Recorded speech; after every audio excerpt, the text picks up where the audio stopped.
देवी सीता,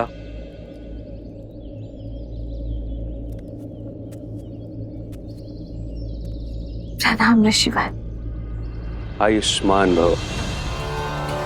देवी, ये क्या? आपने तो इस स्थान की काया ही पलट दी। आपको कोटि कोटि आभार। मन की चिंता मिटाने के लिए तन को भक्ति में व्यस्त कर लिया। कैसी चिंता देवी? लवकुश की? उनकी सुरक्षा का वचन तो स्वयं तमसा माता ने दे दिया है, परंतु श्री राम, न जाने ऐसा क्यों लग रहा है मुझे ऋषिवर कि श्री राम विचलित है। देवी, आप दोनों दो शरीर एक प्राण हैं। एक दूसरे की मनोदशा बिना मिले, बिना देखे ही अनुभव कर लेते हैं। किंतु ध्यान रखिएगा, भोर खत्म होने से पहले रात्रि का अंधकार सबसे अधिक होता है। वैसे ही शुभ समय आने से पहले चिंताएं मन को घेर लेती हैं। और अब तो सभी चिंता के दूर होने का समय है। ये लीजिए ब्रह्मदेव का प्रसाद, इसे ग्रहण कीजिए। देवी, मैं आपको आश्वस्त करता हूं कि सृष्टि बनाने वाले आपकी समस्त चिंता का नाश अवश्य करेंगे।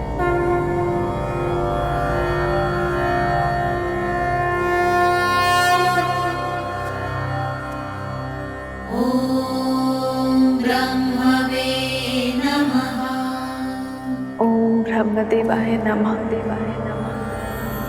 ओम ब्रह्मदेवाय नमः। देवाय नमः। ओम ब्रह्मदेवाय नमः। सीते, राम,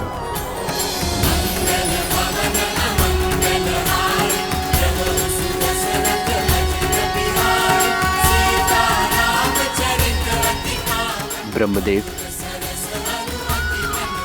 तुम्हारा तप, मर्यादा धर्म को संसार में फैलाने की ललक अद्भुत।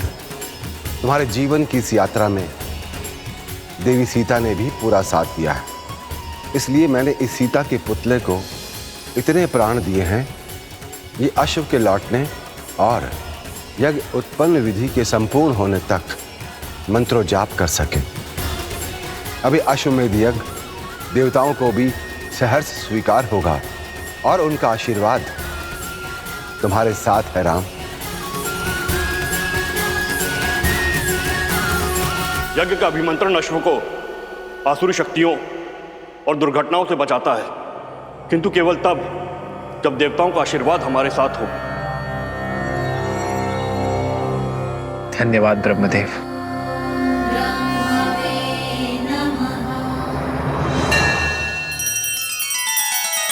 श्री रामचंद्र कृपालु भजु मन हरण भव भय दारुणम।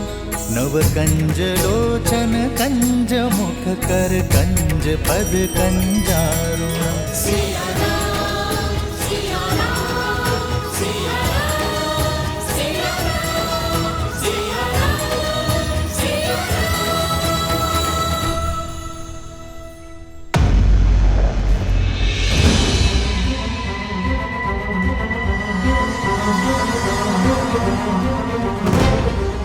राम की हार और तुम्हारे नाश का समय आ गया अश्व।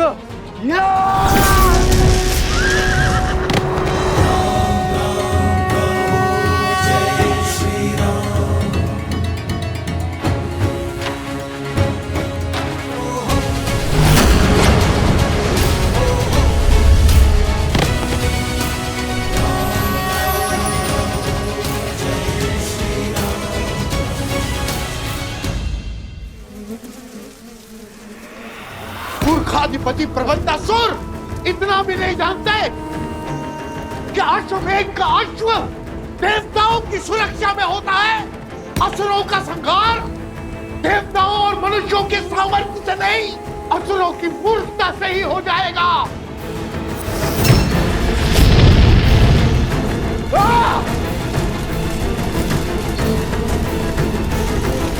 कुछ बोलते रहो कुछ, अन्यथा समझ नहीं आएगा कि तुम साथ हो के पीछे छूट गए।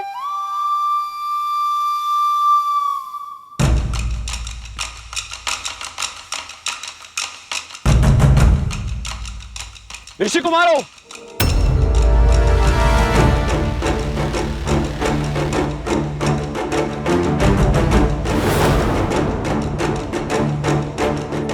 मधुरापुरी, नरेश, शत्रुघ्न, आप सच हो जाओ। इनसे युद्ध करे बिना हम आगे नहीं बढ़ सकते। मैं यहाँ यज्ञ का अश्व लेने आया हूं। चुपचाप उसे मुझे सौंप दो। वचन देता हूं मैं तुम्हें कि तुम्हें कुछ भी नहीं होगा। बड़े दयालु हैं श्री राम, क्षमा कर देंगे तुम्हें। सोम करें, माला संभालो।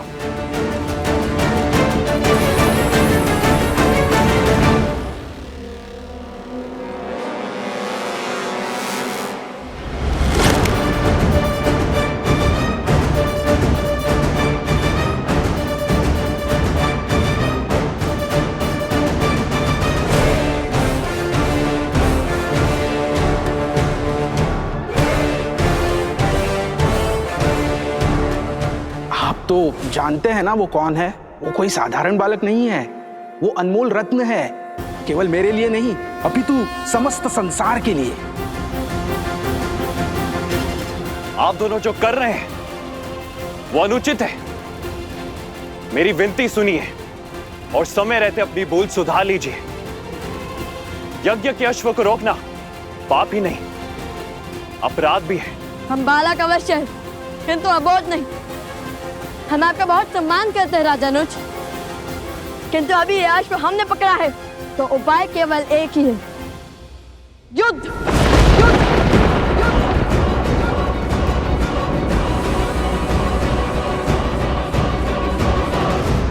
नीति शास्त्र कहते हैं कि व्यक्ति को स्वयं अपनी शक्ति, वास्तविकता से अधिक और दूसरों का प्रेम अपेक्षा से कम ही लगता है।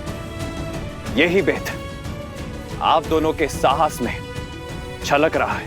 अपनी शक्ति के अनेकों प्रमाण दे चुके हैं हम असुरों के विरुद्ध। मिथिला की प्रतियोगिता में पूरे संसार में अपने बल का डंका बजवा चुके हैं हम। और रही बात दूसरों की प्रेम की, तो हमें आपसे प्रेम की अपेक्षा नहीं है।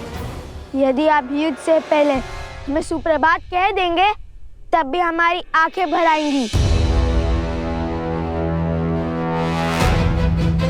देखिए, मेरे पास पूरी सेना है और आप दोनों बिल्कुल अकेले हैं। युद्ध शास्त्र कहता है कि सेना के सामने युद्ध करने का साहस तो महारथी को भी नहीं करना चाहिए। जैसे सर्पों के टोले में नागराज महाबली होकर भी नहीं जाता।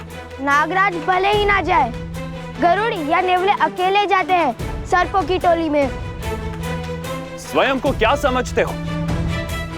गरुड़ या नेवला? काल बेलिया जो सर्पों को अपनी बीन पर नचाते हैं। शस्त्र भी उठाएंगे या अयोध्या में केवल वाक युद्ध की प्रथा है? हम वो शत्रु नहीं जो आपकी निरर्थक बातों से ही मर जाए।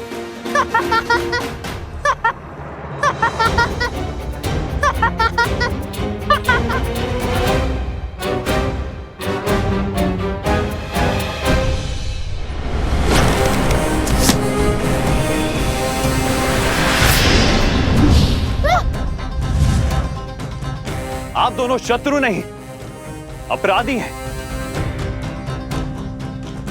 अयोध्या के अश्व का हरण कर पाप किया है आप दोनों ने।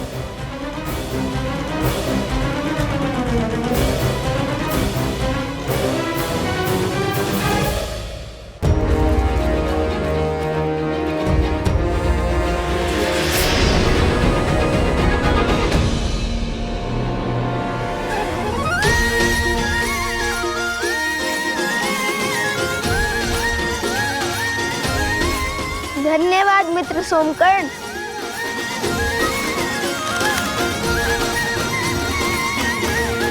अश्व को रोकना अपराध नहीं, चुनौती है जो हमने स्वीकारी है।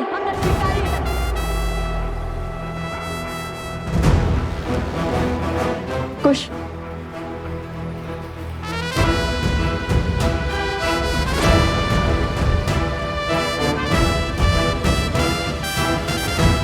आपका शत्रु स्वयं चुनौती बन यहाँ वहाँ घूम रहा है। हमने आपकी चुनौती स्वीकार कर कोई पाप किया है? चुनौती राजाओं के लिए है, ऋषियों के लिए नहीं।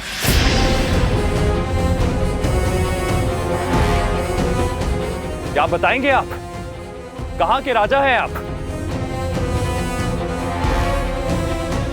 राजा ना होकर अश्व को रोकना अपराध की श्रेणी में ही आता है। ऐसा तो कोई नहीं लिखा है।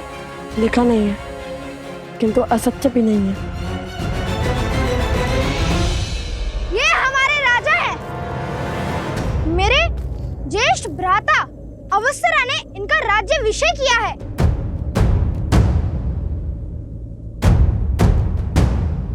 बताओ कहां के राजा हैं ये दोनों? कुछ अंतर पर एक गांव है जहाँ की प्रजा विचित्र रोग से ग्रसित है। उस गांव की प्रजा की रक्षा करने का संकल्प किया तो उसी क्षण मेरे भ्राताश्री ने लव भैया का राज्याभिषेक और कुश का युवराज पद पर अभिषेक कर दिया।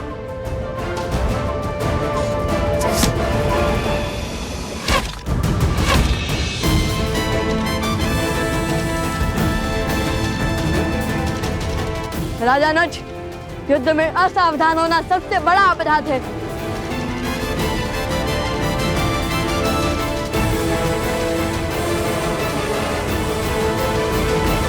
सैनिकों, महाराज ने किसी का भी रक्त बहाने से निषेध किया है।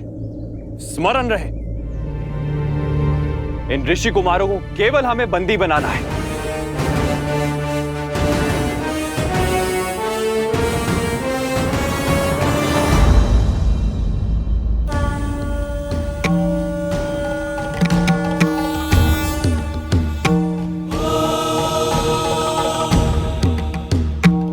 वन देवी, नियति मोड़ ले रही है। आपके दोनों पुत्र अपने जीवन की सबसे कठिन यात्रा पर निकलने वाले हैं। मैं केवल आपको यह बताना चाहता हूं कि आपके दोनों पुत्र एक पूरी सेना के विरुद्ध लड़ाई लड़ रहे हैं। सेना?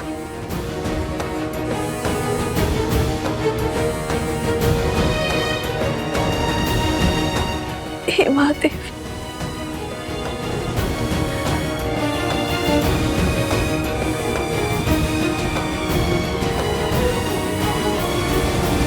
ये कैसा संकट है ऋषिवर, जिनके पिता अपने पुत्रों की रक्षा के लिए उपस्थित ना हो। अब उनकी रक्षा कौन करेगा? और वो माता कितनी दुर्भाग्यशाली है जो अपने पुत्रों की सहायता के लिए कुछ नहीं कर सकती।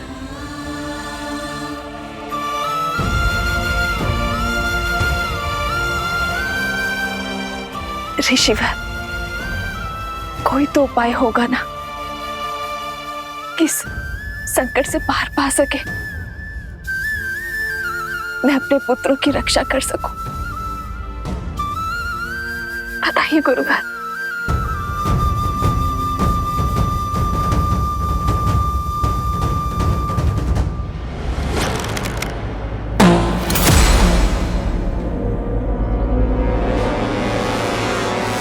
सावधान ऋषि कुमारों, ये मेरी अंतिम चेतावनी है। अब अस्त्र उठाने से पहले ना वाद होगा ना विचार।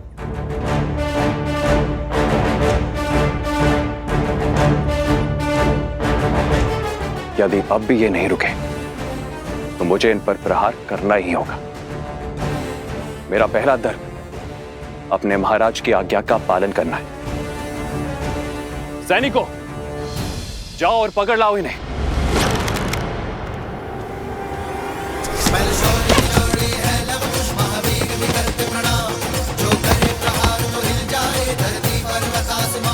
दिव्यास्त्र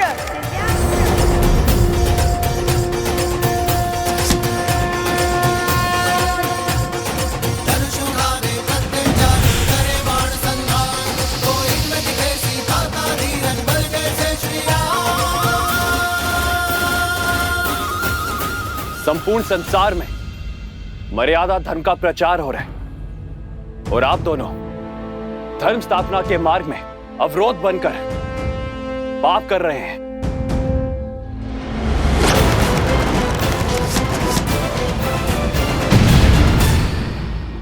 सुन रहे हैं भैया, राज अनिल शत्रुघ्न मर्यादा धर्म की बात कर रहे हैं। इस राज्य की प्रजा को स्त्री के सुखों का, सुरक्षा का, सौभाग्य का बलिदान मांगकर संतोष दिया जाता है। वहाँ कैसा राजधर्म?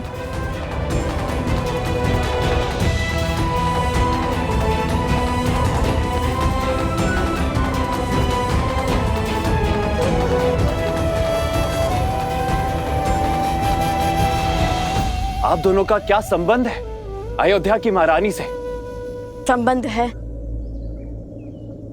भक्ति और भाव का संबंध। हमने राम कथा पढ़ी है, श्री राम और माता सीता की पूजा की है, और यदि हमारी माता के बाद कोई है जिसमें हमें ममता दिखती है तो वो माता सीता है। क्या रक्त के संबंध से श्रद्धा का संबंध अधिक महान नहीं होता? सिया राम जय जय राम, राम सिया राम जय जय। सूर्यवंश के इन सूर्य का तेज अयोध्या तक नहीं पहुंचना चाहिए। आप किसी से कुछ नहीं कहेंगे भैया।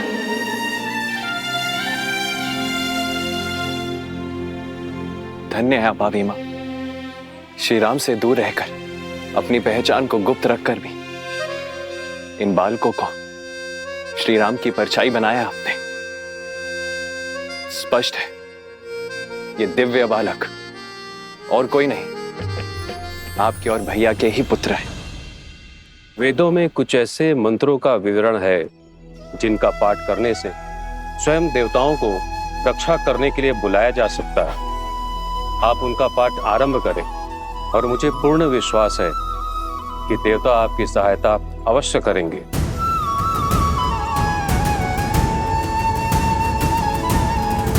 मैं आपको वो वेद मंत्र बताती हूँ वनदेवी।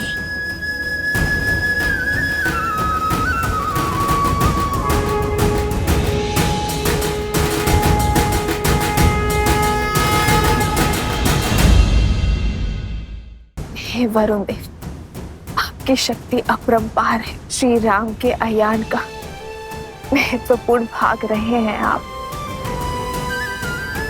और आप मेरे पुत्रों को आपकी सहायता की आवश्यकता है।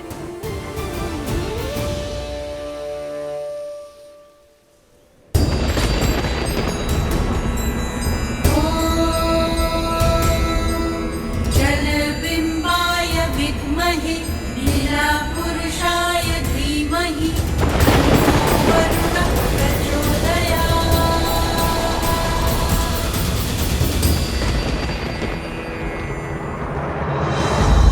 मुझे जाने की आज्ञा दीजिए भैया।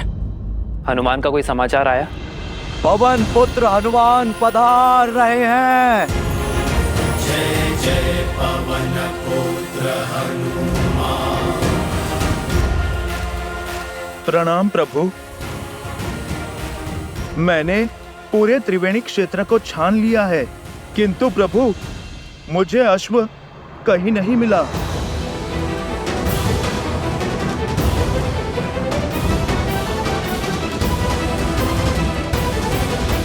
प्रभु शत्रुघ्न सेना ने भी अपना पथ बदल लिया है। प्रभु मुझे लगता है वो किसी युद्ध में उलझ गए हैं। महाराज, हमें तुरंत सेना भेजनी चाहिए। भरत भैया, अभी पूरी सेना भेजने की आवश्यकता नहीं है। प्रभु यदि आपकी आज्ञा हो तो मैं युद्ध में शत्रुघ्न भैया की सहायता के लिए जाऊं।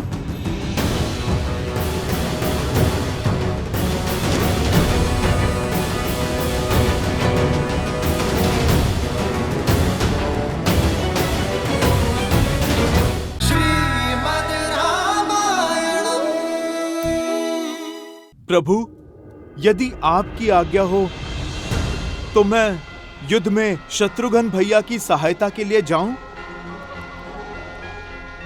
जाओ हनुमान, किंतु स्मरण रहे युद्ध में कोई अनावश्यक रक्तपात ना हो।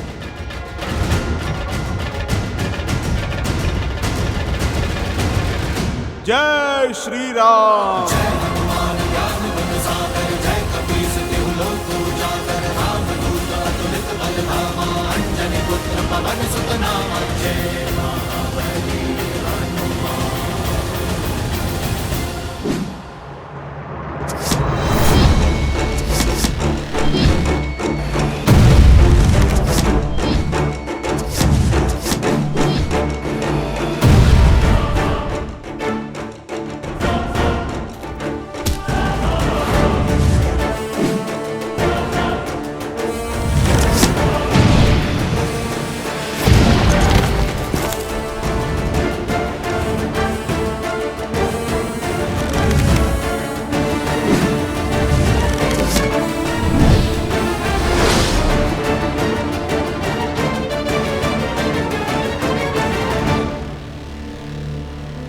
मुझे इन्हें सम्मोहन अस्त्र से बेसुध करना होगा।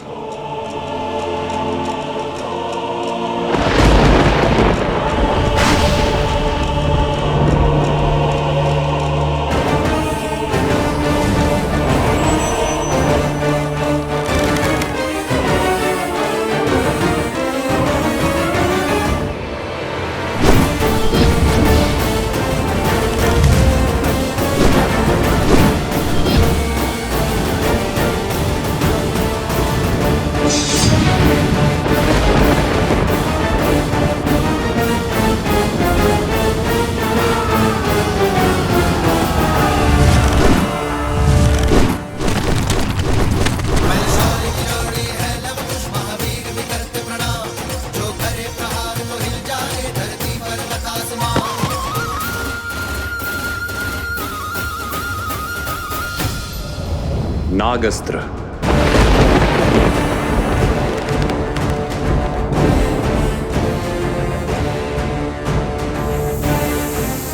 अपनी कुंडली में इन्हें बांध लीजिए नाग देवता, और कोई हानि नहीं पहुंचाए।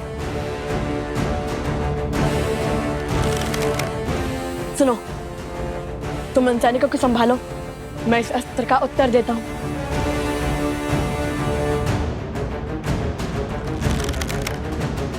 गरुड़ास्त्र।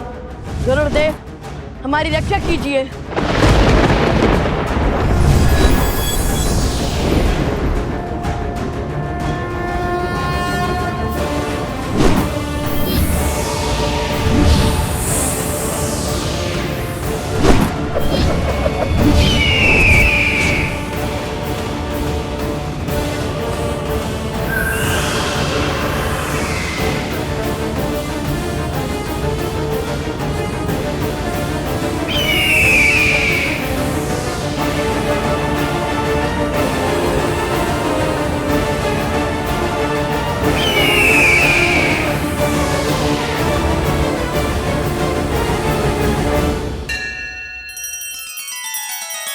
श्री रामचंद्र कृपालु भजु मन हरण भव भय दारुणम नव कंज लोचन कंज मुख कर कंज पद कंजारुणम। सिया राम, सिया राम, सिया राम, सिया राम, सिया राम, सिया राम।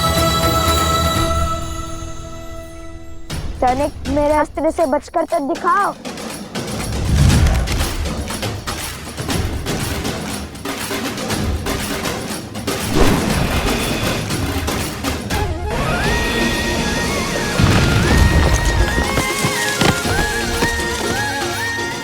अरे संभाल कर, सैनिक आगे तो देखो।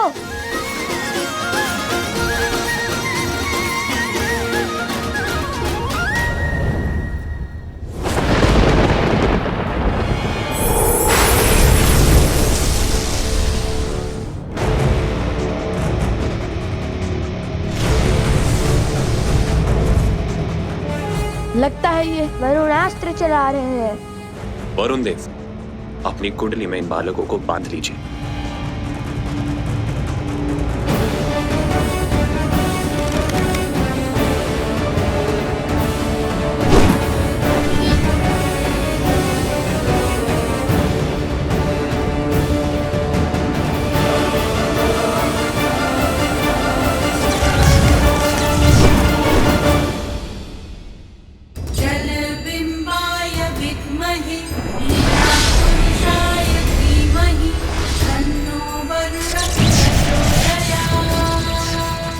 असंभव। वरुण देव इनके पक्ष में क्यों है?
मोहन अस्त्र का प्रयोग कैसे किया जाता है राजानुज शत्रुघ्न जी?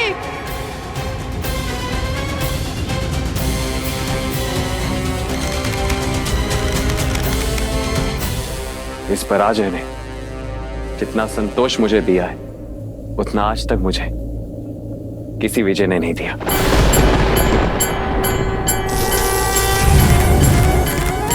शीघ्र ही मेरी प्रसन्नता का कारण ये संसार जानेगा और मानेगा।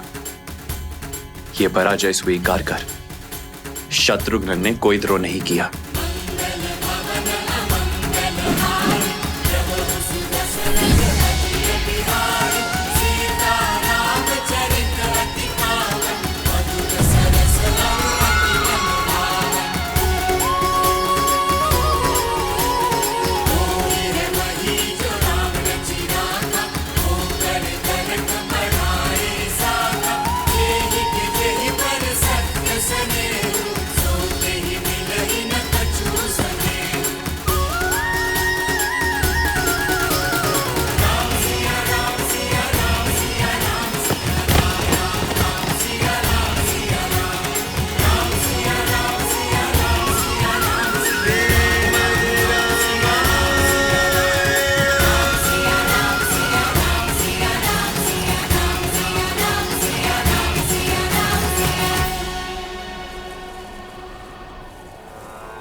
धन्यवाद वरुण देव। सोमकांत, तुम कहाँ हो? कहीं दिखाई ही नहीं दे रहे। मैं तो कब से आना चाहता हूँ, किंतु ये स्वर्ण कमल है ही इतना भारी कि मैं चल ही नहीं पा रहा।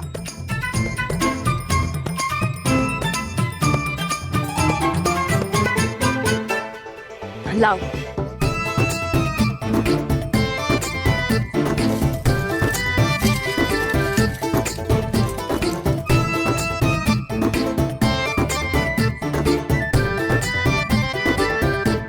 तुम कितने भोले हो सोमकर्ण। स्वयं अदृश्य होने के स्थान पर अश्व को अदृश्य कर दिया होता। किसी अदृश्य अश्व के पीछा कैसे किया जा सकता है?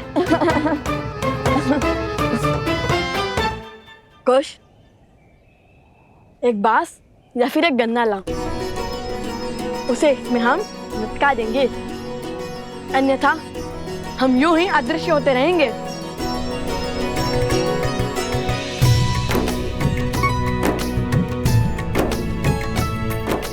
सोमकर्ण, तुमने असत्य कहा है कि हमारा राज्याभिषेक हुआ है, किंतु अब उस असत्य को सत्य बनाना होगा हमें। अयोध्या से अन्य कोई सेना आए उससे पहले हमें वो औषधि खोजनी होगी और उन गांव वालों को उनके रोगों से मुक्त कराना है। ये लीजिए भैया।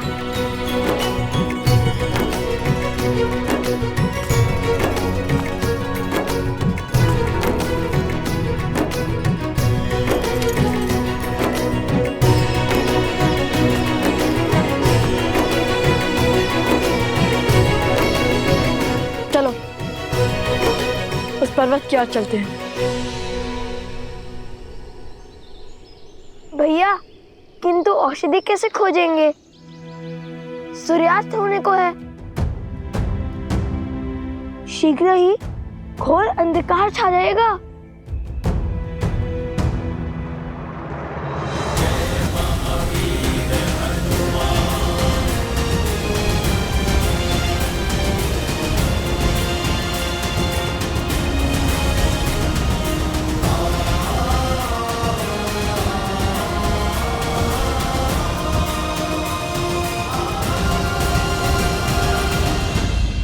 पिताश्री, शत्रुघ्न समझ चुके हैं लव कुश और कोई नहीं, श्री राम और माता सीता के पुत्र हैं और स्वयं उनके भतीजे हैं। किंतु संसार उन्हें इस निर्णय के लिए राजद्रोही क्यों कहेगा? कर्तव्य और भाव के बीच चुनाव कैसे किया जाए? क्या हृदय का कोई स्थान नहीं? प्रिय गणेश, यूं समझ लो कि कर्तव्य कलकल करते एक नदी की भांति है, जिसकी अपनी ही गति है, अपनी ही दिशा है और अपना ही एक उद्देश्य है, जिसे धर्म निर्धारित करता है। और हमारा हृदय और उसकी भावनाएं वो वायु से उत्पन्न हुई लहरों की भांति होती हैं, जो आती जाती रहते हैं, कभी स्थिर तो कभी अस्थिर। परंतु जब ये लहरें ही नदी की दिशा निर्धारित करने लगे तो नदी अपने पथ से भटक जाती है। भाव हमें अपने अधीन कर कर्तव्यों से विमुख कर देता है। हाँ पुत्र, तुम्हारी माता का कहना सर्वथा उचित है और ऐसे में कर्तव्य ही है जो हमें बल देता है। और जब हम कर्तव्य के पथ पर चलते हुए स्वयं को तन मन से संपूर्ण रूप से समर्पित कर देते हैं, तब हमें केवल सत्य के समक्ष ही नतमस्तक होने की आवश्यकता पड़ती है, क्योंकि सत्य ही धर्म है और धर्म ही है जो हमें ईश्वर से जोड़ने की शक्ति रखता है।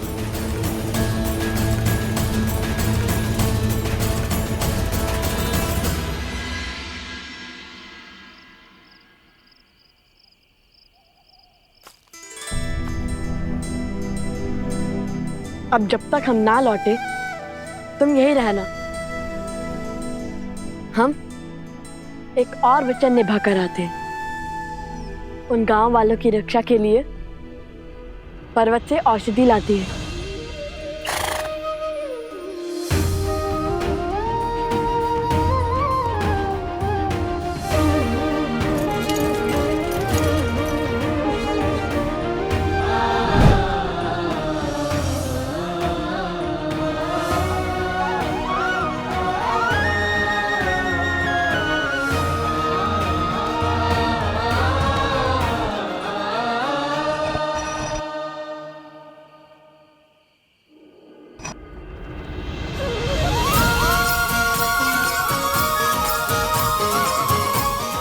अब तुम्हें खोजने में कठिनाई नहीं होगी मित्र।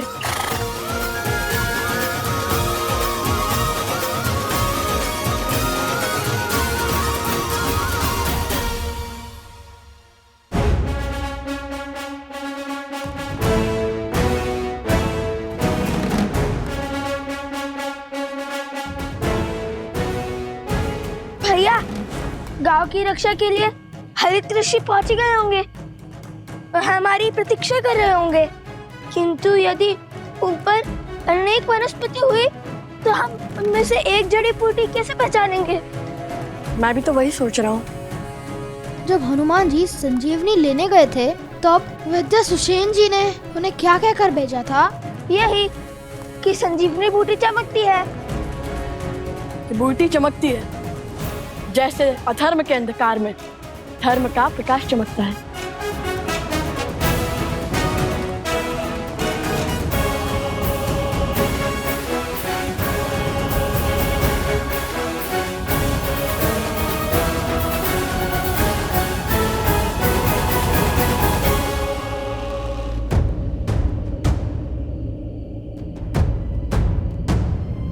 लो, या तो कई बूटी चमक रही हैं, अब कैसे ढूंढे बूटी?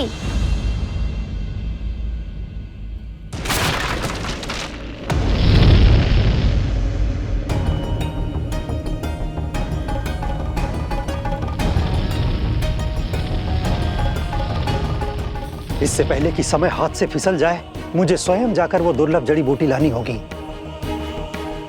क्योंकि लवकुश को आने में समय लग रहा है। उन्हें तो ज्ञात ही नहीं होगा कि वो बूटी कौन सी है। हम आपके साथ चलते हैं ऋषि हरित। आपको जाने की कोई आवश्यकता नहीं है ऋषिवर।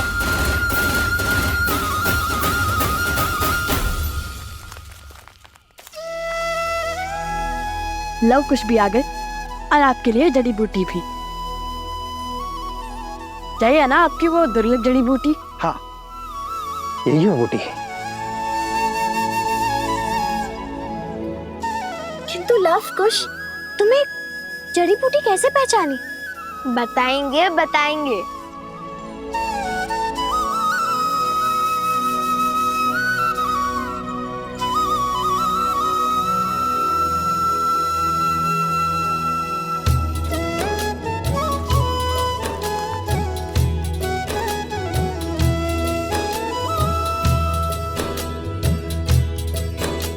सहस्त्राक्षम शतधार वृषिव पावनम कृतम तेना सहस्त्रधारेण पवमानः पुनातुमाम। सहस्त्राक्षम शतधार वृषिव पावनम कृतम तेना सहस्त्रधारेण पवमानः पुनातुमाम। सहस्त्राक्षम शतधार वृषिव पावनम कृतम तेना सहस्त्रधारेण पवमानः पुनातुमाम।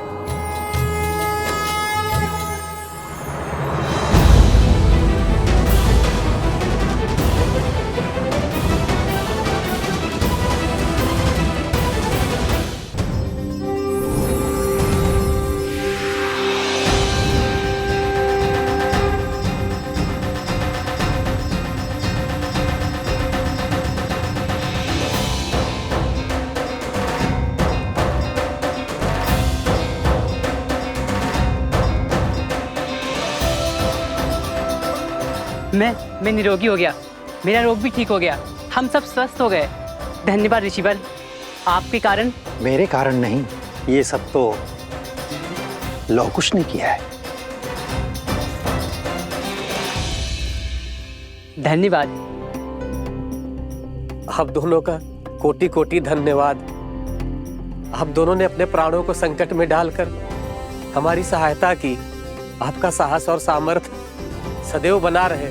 आप दोनों इस संसार के लिए एक उत्तम उदाहरण बन के उभरे। हम केवल मुख से ही आपको धन्यवाद कह सकते हैं, क्योंकि आपको देने के लिए हमारे पास कुछ भी नहीं है। हमें बताइए ऋषि कुमार, आपको क्या चाहिए? हम आपका कर कैसे चुकाएं? हमें कुछ भी नहीं चाहिए। हमें जो उचित लगा, जो धर्म संगत लगा, हमने बस वही किया। और मांगना क्या है वो भी हमें नहीं पता, इसलिए धन्यवाद ही बहुत है। मैं जानता हूँ क्या मांगना है।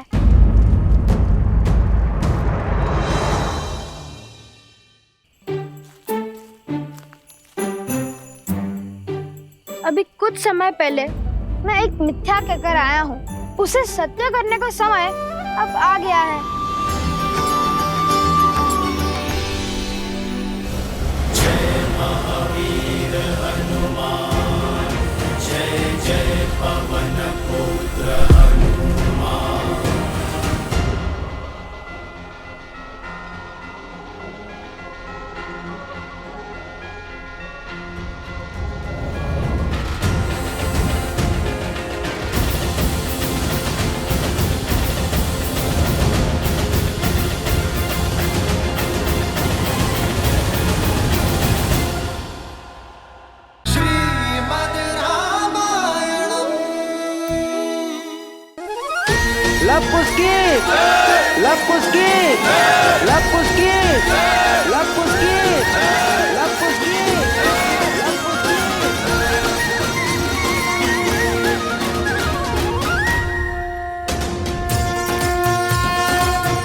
ये टीका आपके इस गांव पर आधिपत्य का संकेत है।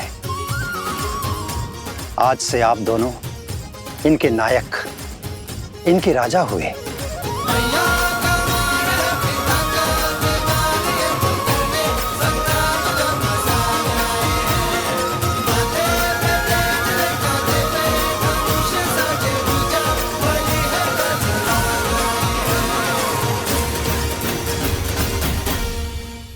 देखा, कहा था ना तुम दोनों राजा हो। और अब ये सब मैं राजा का मान सम्मान देंगे और अश्व को रोकने का अधिकार भी मिल ही गया। क्या बताएंगे आप? कहाँ के राजा हैं आप? तुम हमारे साथ रहकर बुद्धिमान हो गए हो सोमकर, अति उत्तम।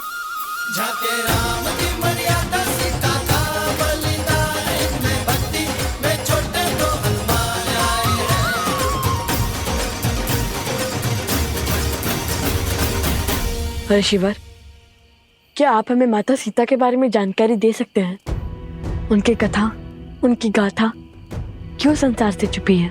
देवी सीता ने स्वयं को संसार से छुपाना स्वयं ही स्वीकारा है। उनकी इच्छा का सम्मान करो पुत्रों। किंतु उन्हें छुपने की क्या आवश्यकता है? वो तो निर्दोष है ना? किसने कहा कि केवल एक दोषी ही स्वयं को छुपाता है? बीज भी संसार को वृक्ष की छाल देने से पहले स्वयं को भूमि में छिपा कर रखता है। देवी सीता का अज्ञातवास भी एक आवरण है। समय आने पर उनके सत्य की छाया पूरे संसार को आशीष देगी। तो यदि हम उन्हें खोजना चाहे तो हमें कोई संकेत मिलेगा? तो कदाचित इस बार बीज को अंकुरित होने में सहायता की आवश्यकता है।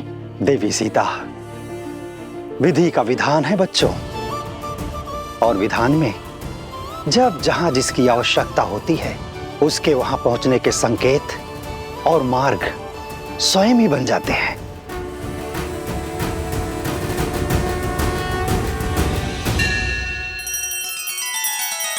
श्री रामचंद्र कृपालु भजु मन हरण भव भय दारुणम नव कंज लोचन कंज मुख कर कंज पद कंजारुणम। सिया राम, सिया राम, सिया राम, सिया राम, सिया राम, सिया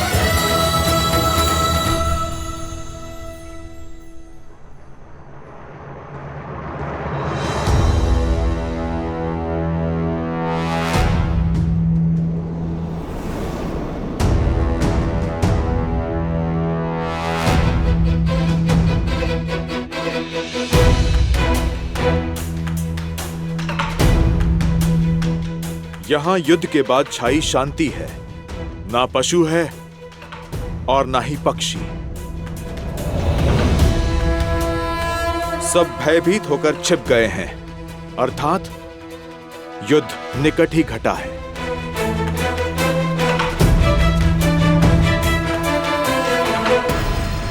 आप दोनों हमारे राजा हैं, इसलिए पहला भोग आप लगाएंगे।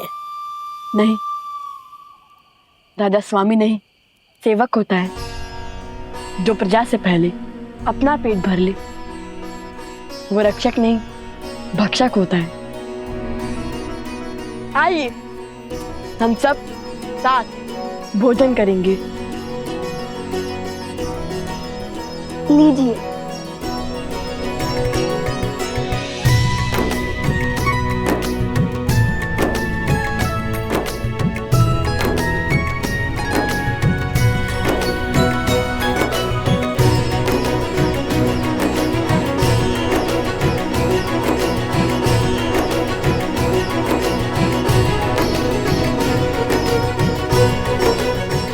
आहा, आनंद आ गया। बड़ा परिश्रम किया है ना सुबह से। अच्छा आप बताओ, तुम दोनों ने उस बूटी को पहचाना कैसे? इतनी बूटियों के बीच में तुमने इस एक बूटी को कैसे खोजा?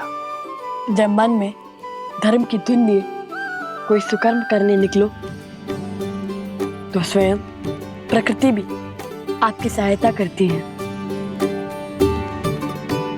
और फिर रामायण की कथा है ना हमारी सहायता के लिए। हमें पता था ऐसी चमत्कारी बूटी चमकती ही होगी। वो हुआ ये भैया कि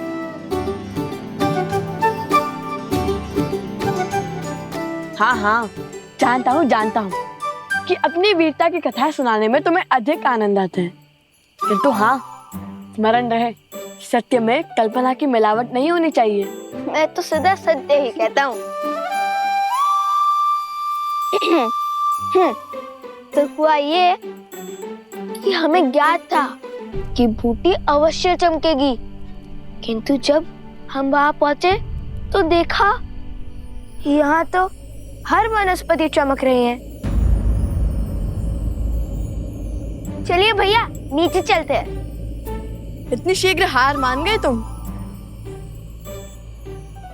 नहीं, मैं तो नीचे तल से हनुमान जी की भांति पर्वत उठाने की बात कर रहा हूँ। पर्वत उठाना इतना सरल लगता है तुम्हें? तब तो एक ही मार गए, इतना घोर युद्ध कर थक गए। अब एक एक बूटी खाकर ये पता करना होगा कौन सी काम करती है।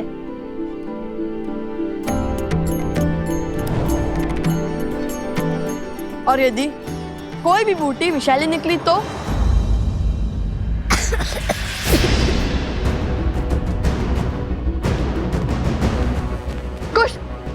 कुश तुम ठीक तो हो ना? कुश उगलो उसे। कुश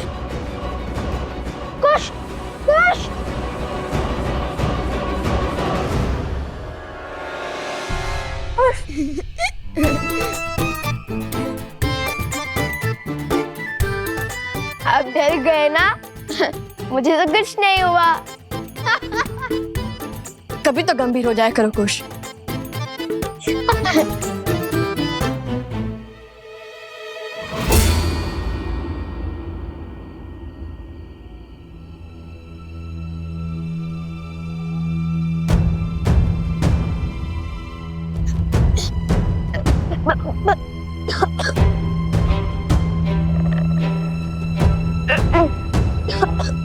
बार बार तुम्हारे जाल में नहीं फंसूंगा मैं। अभिनय का कोई लाभ नहीं है।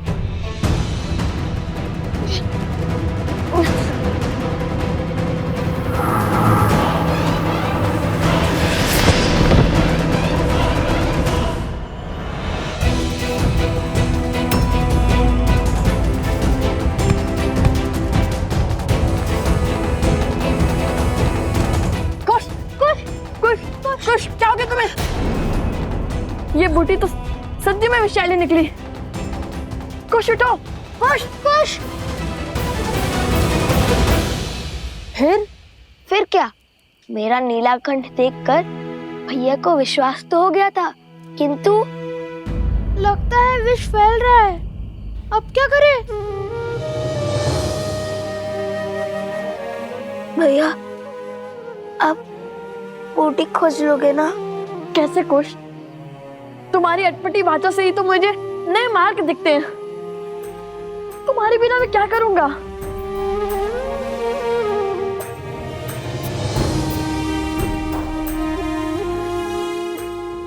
ये बूटी विषैली है, ये तो पता चल गया ना। किंतु इनमें से वो बूटी कौन सी होगी जो आत्मा के मैल को मिटा सके? मैं तुम्हें कुछ नहीं होने दूंगा। मैं बूटी अवश्य खोजूंगा। सोम, तुम कुछ के साथ रहो, मैं बूटी लेकर आता हूँ।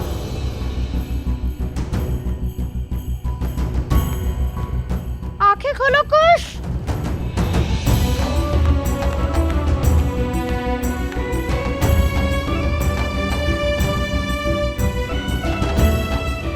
मलिनता को कौन मिटा सकता है?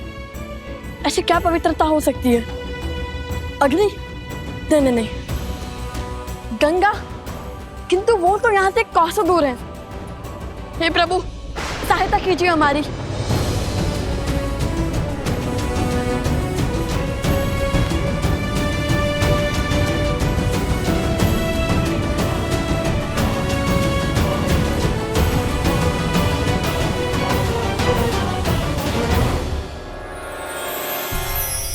ये नक्षत्र तो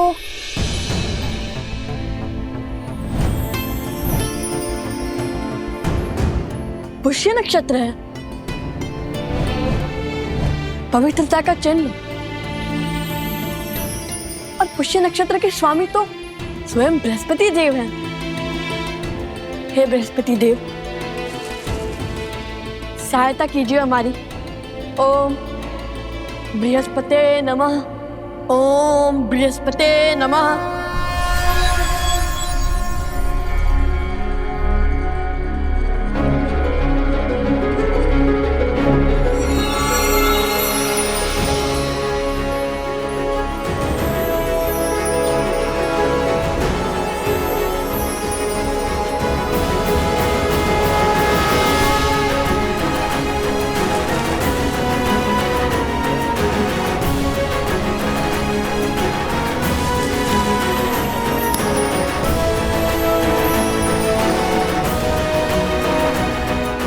ओम बृहस्पते नमः।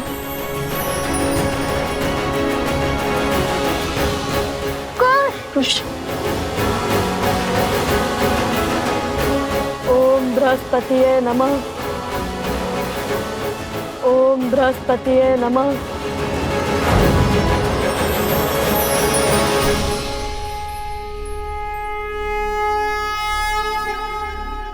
खुश, तुम ठीक तो हो ना भैया?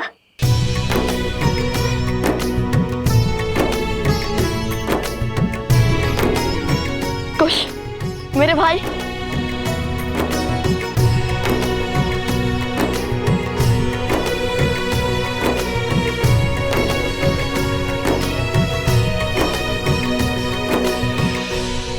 प्रकार भैया ने अपने ज्ञान से मेरी उद्दंडता के कारण आई समस्या का अंत किया। किंतु सदैव की भांति कुश की उद्दंडता के कारण ही हमें इतनी शीघ्र इस विपदा का हल मिल गया। अवश्य, हनुमान जी से कम नहीं हो तुम दोनों भाई।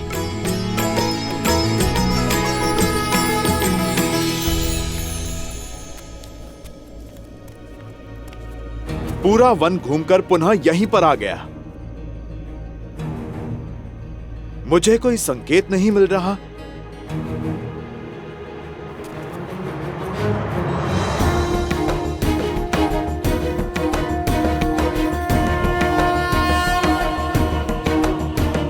यहां पर स्वास्तिक किसने बनाया?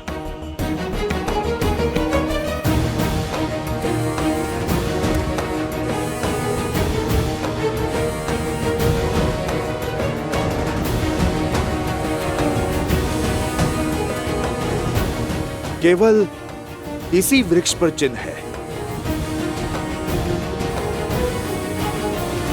शीघ्र चलिए, मुझे आप सबको कुछ अलौकिक दिखाना है। अर्थात सीता माता मिल गई क्या तुम्हें? माता सीता तो नहीं, किंतु उन तक पहुंचने की सिद्धि अवश्य मिल गई। सोचिए भाभी श्री, सोचिए।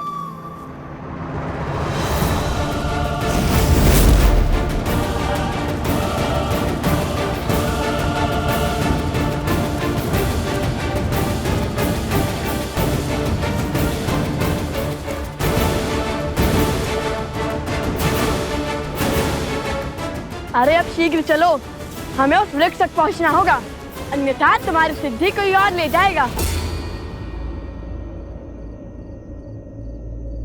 ये कैसा आभास है? मानो कोई दिव्य शक्ति आसपास है।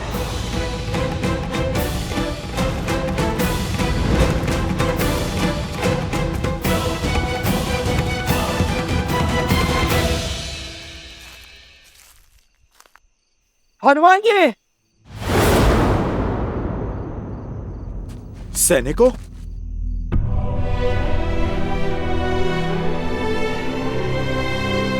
ये किसने किया?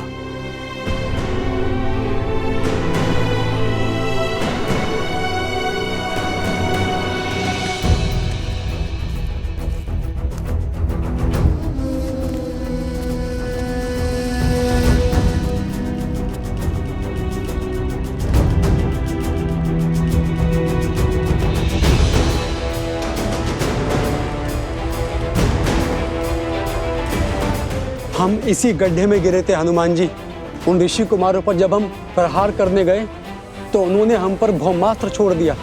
अश्व को पकड़ने वाले भी वो 2 ही थे और बाकी के सैनिक और राजनुज शत्रुघ्न यहाँ गिरे थे।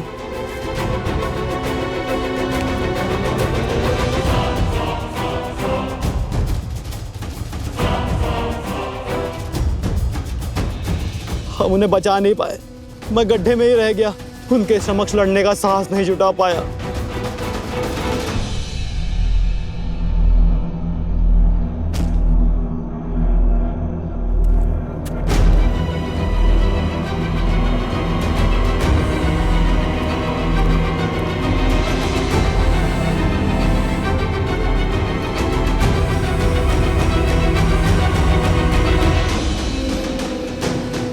ये सब मूर्छित हुए हैं, इनके प्राण नहीं निकले हैं, सम्मोहन अस्त्र के पाश में बंधे हैं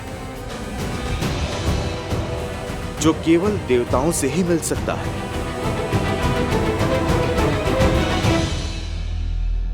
पर शत्रुघ्न भैया कहाँ हैं? हम उन्हीं को खोज रहे थे हनुमान जी, तब तक आप हमें दिख गए। लगता है इन बालकों के पास दिव्य शक्तियां हैं। अवश्य ही ये वही ऋषि कुमार हैं जो अयोध्या आए थे। वो एक दूसरे को लवकुश कहकर पुकार रहे थे। लवकुश? इतने बड़े राम भक्त अपने ही प्रभु का अश्व क्यों रोकेंगे? तुम इन्हें अयोध्या ले जाओ, शत्रुघ्न भैया को मैं खोजता हूं। महाराज को सारी सूचना विस्तार से देना।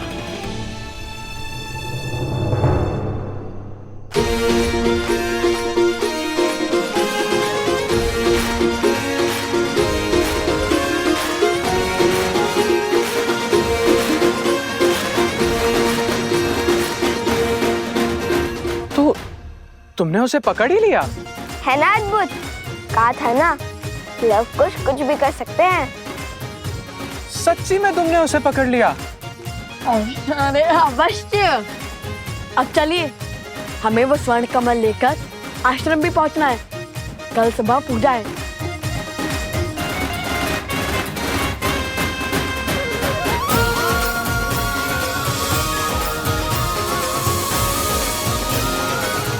प्रभु, अद्भुत शक्ति के साथ लड़ रहे थे वो दोनों ऋषि कुमार। दिव्य अस्त्र थे उनके पास और एक दूसरे को वो लवकुश कहकर पुकार रहे थे।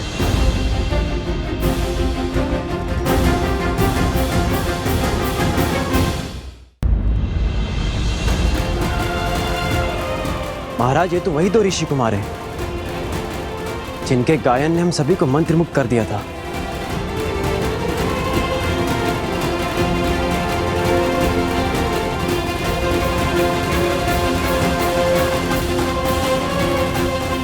उनकी गायन की भांति उनका युद्ध कौशल भी बहुत अद्भुत था।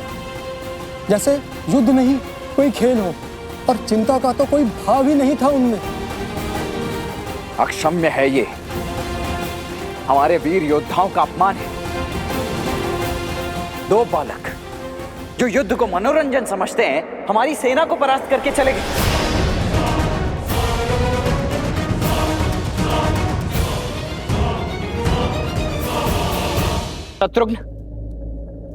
शत्रुघ्न कहाँ है?